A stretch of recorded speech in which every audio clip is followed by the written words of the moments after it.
Antigua and Barbuda Prime Minister Gaston Brown defends his decision to sack Trade and Investment Minister Asot Michael. That's our top story in Caribbean Newsline for today, Thursday, May 4th. That's May 17. From the CMC News Center in Bridgetown, I'm Nicole Best. Good evening. Prime Minister Brown has confirmed that Asot Michael was pushed to step down amid bribery allegations. And he says that the minister who was removed from the cabinet under similar circumstances in October will not be given another post in his cabinet as long as he's incriminated in the case. Michael has been linked to British investor Peter Verdi, who is accused of bribery. In transcripts of conversations between the billionaire and his business partner, Verdi claimed Michael had asked him for a car for his mother, $2 million, and a nice watch in exchange for a government contract. Michael submitted his resignation on Tuesday, saying that he wanted to allow the government to fulfill its obligations to the people without any distraction. Speaking on the sidelines of the Caribbean Investment Summit that opened at St. Kitts Marriott on Thursday morning, Prime Minister Brown said while he does not know what Michael's fate in the legal matter will be, he could not allow him to remain in the cabinet. The Prime Minister acknowledged that he made similar pronouncements when he fired Michael as Minister of Tourism last October following his arrest in London. Despite taking that stance then, Brown included Michael in his cabinet after his victory in the St. Peter constituency in the March 21st election. He told CMC News that appointment was conditional. Prime Minister Brown also disclosed that Michael would not be replaced in the cabinet. His responsibilities will instead be allocated to other ministers. Over in Barbados, the incumbent Democratic Labour Party is demanding answers after its manifesto was leaked ahead of the official launch on Thursday night. The opposition Barbados Labour Party obtained a copy of the document and presented it to their supporters at a public meeting on Wednesday night, upstaging their opponents. The DLP's campaign manager, Robert Bobby Morris, insisted that no member of his party was responsible for the leak. BLP leader Mia Motley dismissed the DLP's plan for the next 5 years as an insult to the people of Barbados.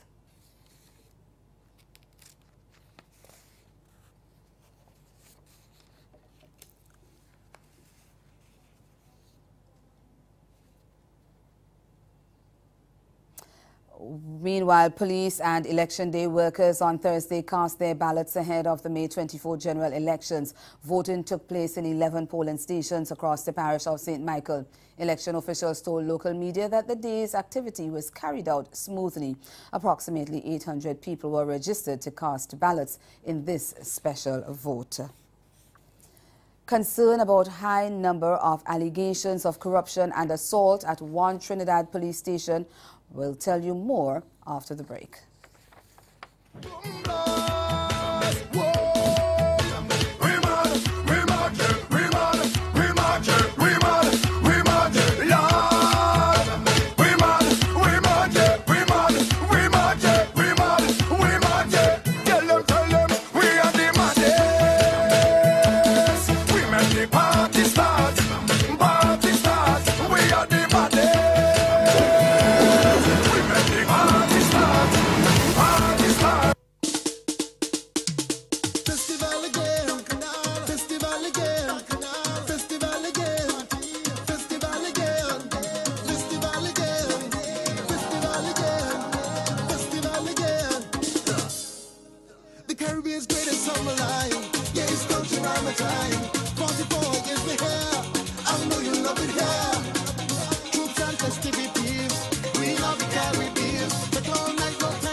starts from sunrise. A city filled with an island vibe. Music, people, color, friendship, culture, and the warmest of smiles. Come enjoy the unique costumes, pulsating steel pans, exotic culture, exciting fetes, and unforgettable people.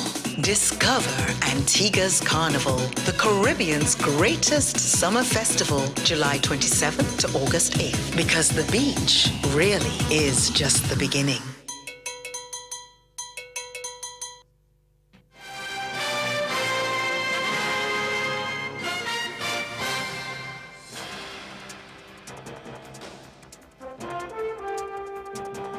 Welcome back. We take you back to Antigua and Barbuda and a story we had earlier where Prime Minister Gaston Brown defended his decision to sack the Trade and Investment Minister Asot Michael. He says that the minister was removed from the cabinet under similar circumstances last October, and he has no intentions of having him back in the cabinet again, at least as long as he's incriminated in the case. Let's hear what the Prime Minister of Antigua and Barbuda had to say.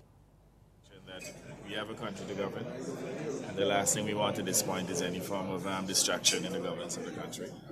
We believe in running a transparent, accountable government, one that is free of corruption, and I do not want to have any speculation that we are potentially harboring someone who may have been involved in any form of criminal activity. Now, nothing that I say here should impugn the character of the former minister or suggest his guilt or innocence, but I just want to understand my own thinking as the Prime Minister of the country, that we are gung-ho about operating a fully transparent and accountable government, and where people end up having personal liabilities, those liabilities should not be transferred to the institution. They have to face the consequences of their own action, and that's the basis on which, let's put it this way, that he was encouraged to resign in the interests of the government. Well, Prime Minister Brown acknowledged that he made similar pronouncements when he fired Michael as tourism minister last October following his arrest in London. But despite taking that stance then, Brown included Michael in his cabinet after his victory in the St. Peter constituency in the March 21st election. And he told CMC News that appointment was conditional. In fact, he faced the electorate in March of 2018 and ended up with the highest percentage support. I think he got about 75 or 76% of the votes. So clearly, that was a form of validation by his constituents. And in the absence of further information, it was difficult to sustain the dismissal of October of 2017. But again, as I said, further information would have become available. That would have, perhaps, I would say, in the interest of good, transparent governance, mandated me or obliged me to take certain action. But again, nothing that I say here would suggest that the minister is innocent or guilty. That is to be determined by a court of law. Well, we go back to another story that we brought you in Barbados, where the incumbent Democratic Labour Party is demanding answers after its manifesto was leaked ahead of the official launch on Thursday night. The opposition Barbados Labour Party obtained a copy of the document and presented it to their supporters at a public meeting on Wednesday night, and that upstaged their opponents. But the DLP's campaign manager, Robert Bobby Morris, insisted that no member of his party was responsible for the leak. It's shocking that the leader of the opposition is seen to be publicly using a DLP manifesto before the launch by the DLP of this manifesto. We have no knowledge of how to obtain that manifesto.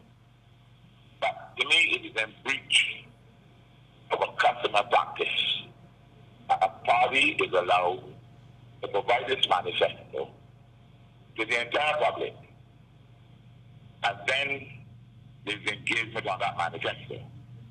And it reminds me of a tendency of the opposition Barbados Labour Party to parade that they have acquired cabinet documents and other official documents and to parade them in the public. This all demonstrates some difficulty in understanding how law and order is practiced. Well, the BLP leader, Mayor Motley, dismissed the DLP's plan for the next 5 years as an insult to the people of Barbados. It is a lot of techno-babble and gobbledygook. And it is only before us tomorrow night in a launch out of a cultural necessity. Because in an election, a mass-based party is supposed to produce a manifesto. Well, if this is what they call a manifesto, then this is an insult to the people of Barbados. Going over to Trinidad and Tobago now, where the Trinidad Police Complaints Authority, they complained over the alleged number of allegations of assault and corruption. And those complaints came from the director of the PCA, David West. He made those complaints at a public meeting earlier this week. And we will get more in that report from TV6 News. Percentage of complaints against the police based on the PCA statistics. West says atop the list of allegations in Chaguanas is assault. When you look at assaults in the Chaguanas area, assault by beating, the green bar has had the most. And then assault, occasional actual bodily harm in the purple, threats and harassment we see. But it doesn't stop there. Fraud and corruption in Chaguanas, quite high. In 2015-16 was misbehavior in public office. And 2016-2017, fraud and also to perverting the misbehavior in public office and also to perverting the course of justice. The PCA's role after concluding investigations is to make recommendations to the DPP for criminal matters and the Commissioner of Police for disciplinary matters. But Chaguanas residents are not satisfied, questioning the point of even reporting matters to the PCA in the first place. If they only pass here and they see me talking like this here, probably in the morning I had to watch myself. And this is no joke and fun. Yeah. They're harassing of family. So what would you like? Would you want to see the PCA with prosecutorial powers? Would you like to see the PCA with prosecutorial powers? Powers of arrest, powers of charge and prosecution? West notes that the PCA is seeking an amendment to the act governing it, which will increase its powers. But in the meantime, Deputy Director of the PCA, Michelle Solomon Baksh, has this message for the public. The power to investigate is something that didn't exist before. And please don't underestimate or undervalue that power. Because if we don't do it, then you're looking at police investigating his brethren. The PCA says from October 2017 to March 2018, there have been 10 fatal police shootings. In terms of overall complaints for the same period, 4 matters have been referred to the DPP, 17 to the Police Commissioner, and 339 matters have been discontinued. CARICOM member states say there is still much work to be done to advance the single market and economy, although there has been progress in the past decades. The CSME came under the microscope at a meeting of the Council for Trade and Economic Development, COTED, on Wednesday. We get the details of this report from HGP Nightly News. CARICOM countries have been wrestling each other over the formation of a regional free trade area since the signing of the Treaty of Chaguaramas in 1973. But progress has been slow. CARICOM Secretary General Ambassador Erwin Larocque pointed out on Wednesday that while there has been notable progress in advancing CARICOM's single market and economy, much more remains to be done by member states. The Council for Trade and Economic Development, COTED, has one of the most expansive mandates of all the community organs and plays a crucial role in advancing the integration movement. Secretary General Ambassador Erwin Larocque reiterated COTED's pivotal role during his address at the Council's 46th meeting Wednesday. The operation of the CSME has been emphasized repeatedly by our heads of government as the vehicle for achieving sustainable economic growth and development for the community. It is undoubtedly the primary platform for building international competitiveness and economic resilience for the region. The Secretary General stated that through this two-day COTED meeting, there can be focused attention on economic development and continuance of periodic assessments, which the Council has undertaken over time. In determining whether the CSME is achieving its intended results, it is necessary to undertake ongoing performance assessments. These would indicate the status of implementation of the relevant obligations under the various regimes and their impact.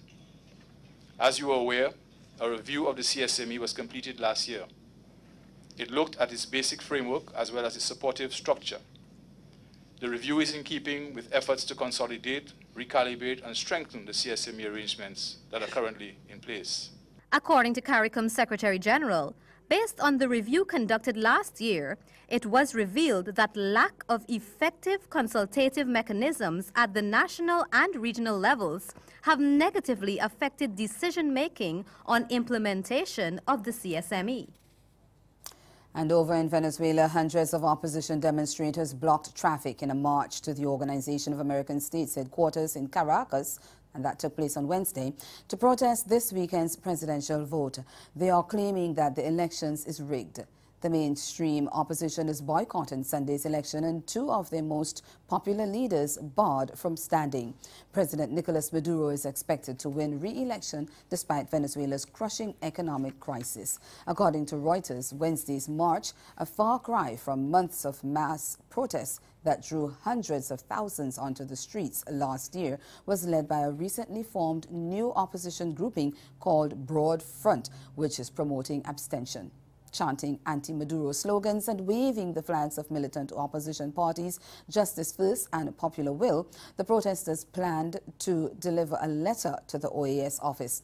And while polls are mixed and unreliable due to the anticipated larger-than-usual abstention, some do show Falcon ahead of Maduro. The United States, European Union, and various Latin American nations have already condemned Sunday's vote conditions as unfair, and U.S. President Donald Trump is considering adding oil sanctions to measures already taken to stop Venezuela issuing more debt. And ahead in Newsline Sport, Guyana begins its bid for World Cup qualification. Stay with us. Sport is next.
We begin our Thursday sportscast with football. Guyana will begin its bid for qualification in the FIFA World Cup 2026. GFF President Wayne Ford rolled out plans by the football body at a recent awards function. HGP's Colin Abrams tells us more. GFF President Wayne Ford at the recent GFF Awards 2018 said the Federation has already begun to lay the building blocks for Ghana's 2026 FIFA World Cup qualification. For Ghana to qualify for the 2026 World Cup, We need a national alliance of all stakeholders to invest the time, resources that are necessary to prepare the nation's team. The president said the federation will direct its investments towards 8 key development pillars, which will stimulate the national culture necessary for the 2026 campaign. These are coach education, grounds and facilities, grassroots football, school football, club football, international football, elite ATC, and to grow the brand in Guyana. Regional member associations were urged to lift the standards of their respective administration and develop initiatives and programs that expand beyond the field of play. Ford called on all key stakeholders to come together and to build a stronger relationship with the football fraternity to stimulate growth and much-needed changes in attitude Ghana needs to see. The government of Guyana must utilize every opportunity to maximize the football platform to influence the reversal of the many social challenges that are preying on the future of our players. Football can reduce crime. It can slow the spread of HIV. It can stimulate healthy lifestyle. It can promote tolerance. It can bring communities and people together. It can engender hope among the hopeless. And staying in the South American continent, a local cricket body in Guyana has taken the Guyana Cricket Board to court in an attempt to stop them from appointing an ombudsman.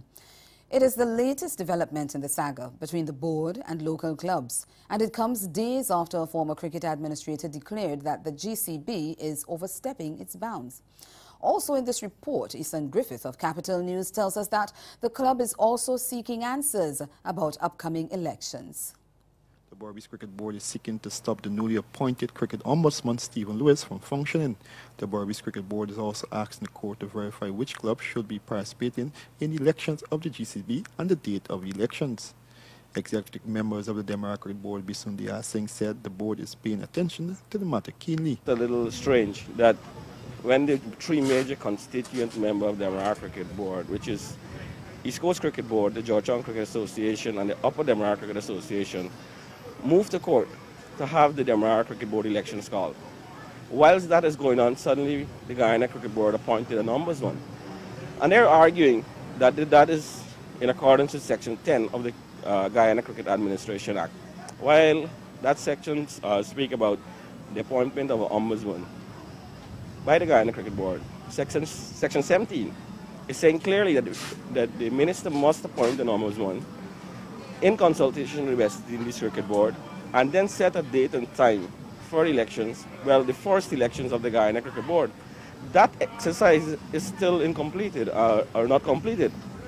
And with that not being completed, it is absolutely unlawful, if not illegal, for the Guyana Cricket Board to run now and appoint an ombudsman, and we feel that there is some sort of ulterior motive to do so, because there was no rush before refiling this matter to have the Democratic Cricket Board elections called.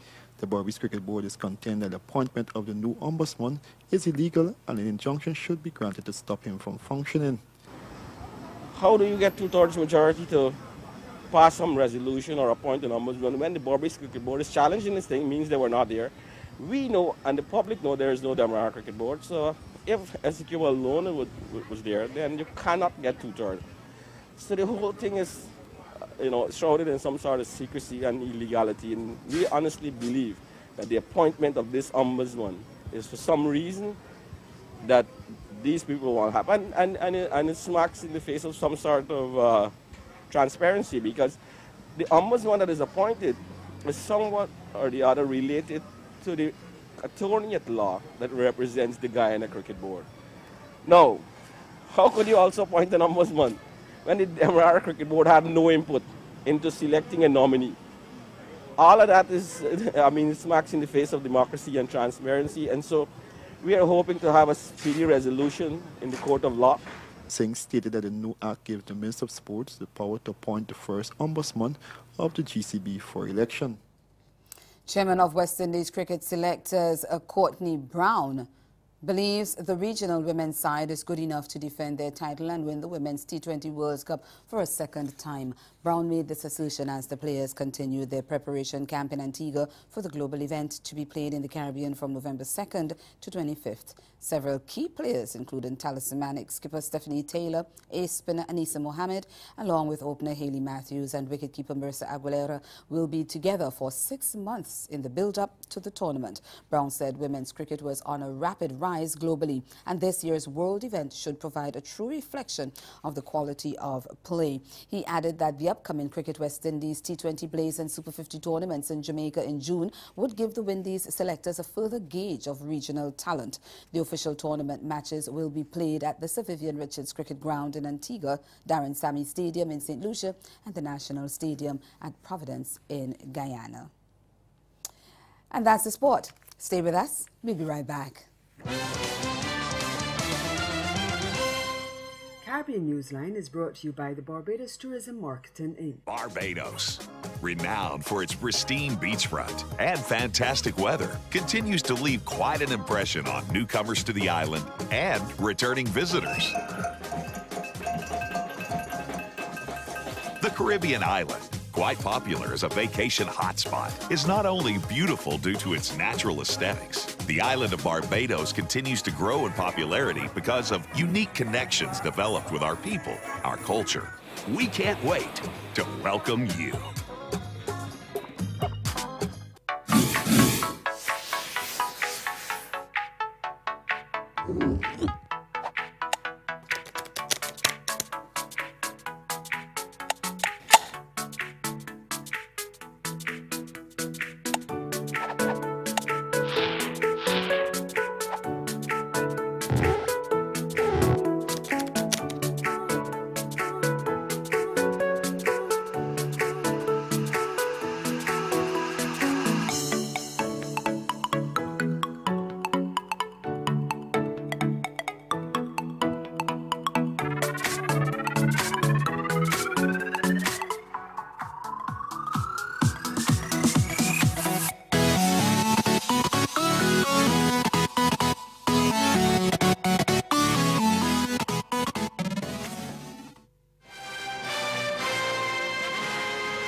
Again, the major developments of this day: Antigua's Prime Minister Gaston Brown defends the sacking of the Trade and Investment Minister Asot Michael, and Guyana begins its bid for World Cup qualification.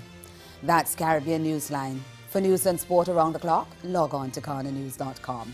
We'll be back here again tomorrow. But from all of us at CMC News, thank you for watching, and do have yourselves a good night.